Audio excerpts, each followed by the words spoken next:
देश में आगामी लोकसभा चुनावों के दृष्टिगत जननायक जनता पार्टी ने अपनी पूरी एक्सरसाइज कर ली है। इसी कड़ी में जजपा के सिरसा लोकसभा क्षेत्र के प्रभारी व पार्टी के प्रदेश अध्यक्ष सरदार निशान सिंह व सिरसा लोकसभा क्षेत्र के सह प्रभारी अशोक शेरवाल ने संयुक्त रूप से सिरसा जजपा लोकसभा चुनावी कार्यालय का उद्घाटन किया। इस दौरान सिरसा जजपा लोकसभा कार्यालय में पार्टी पदाधिकारियों व कार्यकर्ताओं ने पार्टी के वरिष्ठ पदाधिकारियों के साथ पुरजोर तरीके से पूर्व उप प्रधानमंत्री चौधरी देवीलाल को भारत रत्न दिए जाने की मांग को लेकर प्रस्ताव पास किया और उसे केंद्र सरकार तक भिजवाने का निर्णय लिया। जजपा के प्रदेश अध्यक्ष सरदार निशान सिंह ने कहा कि चौधरी देवीलाल ने सही मायनों में जननायक की भूमिका को सार्थक किया।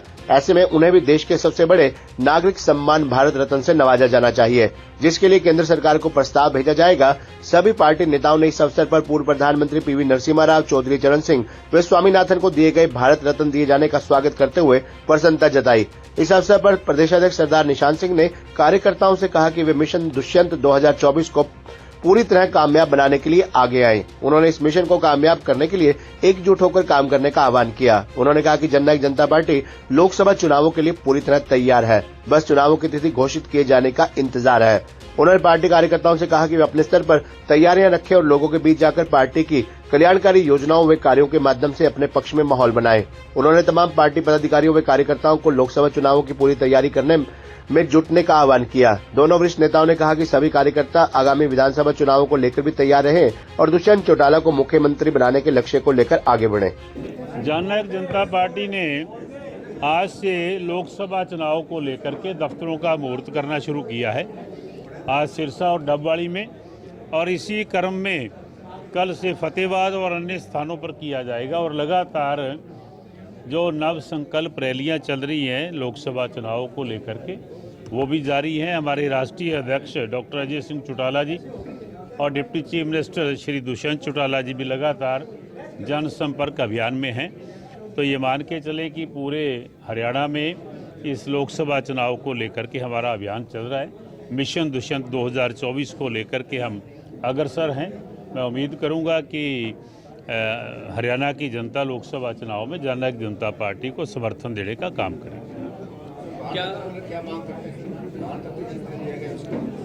देखिए, भारत रत्न कल भी केंद्र की सरकार ने 3 उन महानुभावों को, 2 पूर्व प्रधानमंत्री और एक स्वामीनाथन जी जो खेती वैज्ञानिक थे, उनको भारत रत्न से नवाजने का काम किया।